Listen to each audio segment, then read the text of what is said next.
CNRD a fini ses vacances, c'est l'heure pour la rentrée gouvernementale. Et bien entendu, qu'est-ce qu'on peut attendre de ces dirigeants du moment? C'est là-dessus que nous avons en direct. Et maintenant, M. Ousmane Gawal Diallo, c'est le porte-parole du gouvernement Goumou. Il est en direct. Monsieur le ministre, bonjour. Bonjour. Bienvenue dans Mirador. Alors oui, on va avec vous pour la première question. Bassekou. Alors, monsieur le ministre, c'est la rentrée gouvernementale pour l'équipe de Goumou. Qu'est-ce qui va changer? Quels sont les enjeux? Écoutez, d'abord, c'est consolider les acquis, accélérer les différentes étapes du chronogramme, et puis renforcer la cohésion et le dialogue social. Je pense que c'est de façon synthétique les trois axes sur lesquels nous allons travailler. Maintenant, dans le détail, le Conseil des ministres aujourd'hui verra, on écoutera le discours du chef de l'État et les orientations nouvelles, il y a fléchissement ou conciliation de ce qu'il y a. Ce qui est clair, c'est que notre Conseil interministériel qui a eu lieu le mardi, donc c'était la rentrée pour le gouvernement, ce Conseil a été essentiellement consacré aux travaux du Simandou.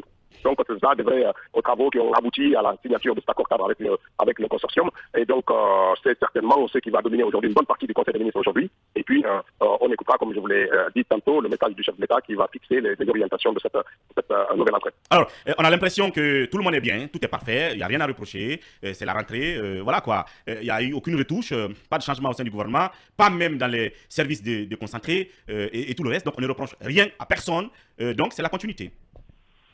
Écoutez, vous savez, il y a une manière de poser les sujets. Le gouvernement, ce ne sont pas des étudiants qui font des examens et en fin d'année, allez, on dit, oh là, vous passez en classe et vous redoublez. Ce n'est pas ça un gouvernement. Personne d'entre nous ne fait un concours pour être là où il est.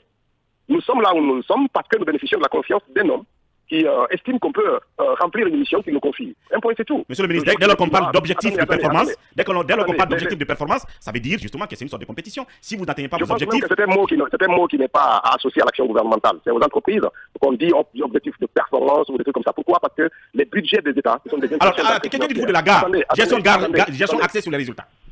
Les actions axées sur les résultats, ça ne peut être affecté qu'aux entreprises. Il faut pas. Il y a des mots aujourd'hui que l'on utilise aussi bien pour la sphère publique que pour la sphère privée. Y compris les contrats de performance. Attendez, je vais vous dire, attendez simplement. Vous voulez que je vous explique pour qu'on se comprenne parce que c'est une question de pédagogie. Il ne s'agit pas de qui parle le plus fort. Bien, je vais vous dire ceci. Pour que vous m'assigniez un objectif et que vous vous attendez à ce que je le réalise, il y a des conditions préalables. La principale, c'est l'argent. Est-ce que les objectifs que vous me donnez, les ressources financières devant accompagner cela, sont mobilisées et mises à disposition? Si c'est le cas, oui, vous pouvez dire, écoutez, je vous donne ce montant, j'attends que vous arriviez à cet endroit-là. Mais si l'argent qui vous est affecté, c'est une intention d'entrée financière qui n'est pas nécessairement disponible au moment où l'action doit être mise en place, si l'action ne se réalise pas, vous dites, est-ce que c'est l'acteur à qui on a confié ou bien c'est parce qu'il n'y a pas eu de mobilisation financière? Lorsqu'on a la charge de la chose publique, on n'a pas les mêmes paramètres d'évaluation que comme quand on est un chef d'entreprise. Donc les contrats de performance, beaucoup de gouvernements s'en servent aujourd'hui, mais il faut savoir aussi, toute raison garder, que la réalité de la gestion gouvernementale, ce n'est pas une réalité liée aux bénéfices, aux rentabilités, comme dans les entreprises. Les services publics, ce n'est pas un service de rentabilité, ce n'est pas un marché financier. Lorsque vous devez évaluer le ministre de l'Éducation, vous l'évaluez sur quel périmètre? Est-ce que c'est l'argent qu'il a dépensé? Est-ce que c'est le nombre d'admis? Est-ce que c'est le nombre de classes construites? Est-ce que c'est le nombre de professeurs recrutés? Est-ce que c'est la performance des qualités scolaires? Il y a beaucoup de choses. Et donc, l'objectif, c'est pas l'argent, c'est pas la performance. Mais monsieur le ministre, lorsque à la fin d'une évaluation conduite par la primature, on se rend compte qu'il y a 11 de l'ensemble des départements ministériels qui sont sortis avec mention passable, ça veut dire qu'il ne doit pas y avoir de continuité. Logiquement, on devrait remercier les ministres qui n'ont pas atteint l'objectif qui ont été assignés. C'est aussi clair que ça. Je vais vous dire ceci, il n'y a pas de moyenne.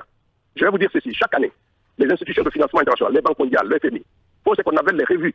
Les revues trimestrielles, semestrielles, annuelles. Quel est l'objectif de cela? C'est de venir voir la bonne exécution de l'argent qui a été mis en avant par rapport aux objectifs initialement fixés. Lorsque les choses se déroulent normalement, c'est bien. Lorsqu'il y a des paramètres internes ou exogènes qui interviennent et qui empêchent d'atteindre des objectifs, on fait ce qu'on appelle des recommandations pour permettre aux exécutants de fléchir ou d'accélérer le rythme de réalisation. C'est cela un gouvernement. Lorsque le Premier ministre vient nous voir, écoutez, il regarde, il fait une revue de nos activités. Et là, il peut voir que, écoutez, vous pouvez faire mieux en faisant comme si vous abandonnez ce programme, vous allez faire ça. L'objectif, c'est pas de dire vous avez 10 de moyenne sur 20 et puis vous passez en classe supérieure et puis non, vous êtes décalé, vous quittez le gouvernement. Bien. Ce n'est pas comme ça que ça se passe et ce n'est pas ça la réalité de la gouvernance publique. Et ce n'est pas ça, c'est pas des... Voilà, moi, je vais vous donner l'exemple en prenant typiquement dans mon ministère. Nous avions dans le scope un des objectifs majeurs du ministère des télécommunications, c'est la relance de Guinée Télécom. Le ministère a fait beaucoup d'activités, on a créé l'entreprise, on a mis en place les machines, on a lancé les tests techniques qui ont été concluants, et puis on a proposé des choix stratégiques de relance. Il y a plusieurs scénarios qui ont été mis en place et proposés. En attendant qu'il y ait l'arbitrage au niveau le plus élevé, au niveau du gouvernement, sur quel est le schéma stratégique qui va être adopté, en attendant, nous patientons. Effectivement, le calendrier avance et on a du retard dans la mise en œuvre. Mais est-ce que cela dépend de la volonté du ministre seul des télécommunications? Non. est-ce que les ressources financières devant permettre d'aller à gauche ou à droite sont suffisamment disponibles pour permettre la mise en œuvre? Non. Et comment est-ce qu'on peut dire, est-ce que ça c'est lié à la performance ou au manque de performance du ministère des Postes et Télécommunications? Non, on va faire des choix. D'où la notion de revue. Et parce que cette performance, elle n'est ni individuelle, elle est une responsabilité collective qui est liée à beaucoup de facteurs, les ressources financières, les choix stratégiques. Et puis voilà, ça va au-delà du ministère des Postes et Télécommunications. C'est pour ça que je vous dis que quand on fait des revues, c'est pour pouvoir faire des recommandations, de faire différemment ou d'accélération du rythme de ce qui a été mis à notre charge. Le ministre Ousmane Gawal Diallo, ministre porte-parole du gouvernement sur FIM FM.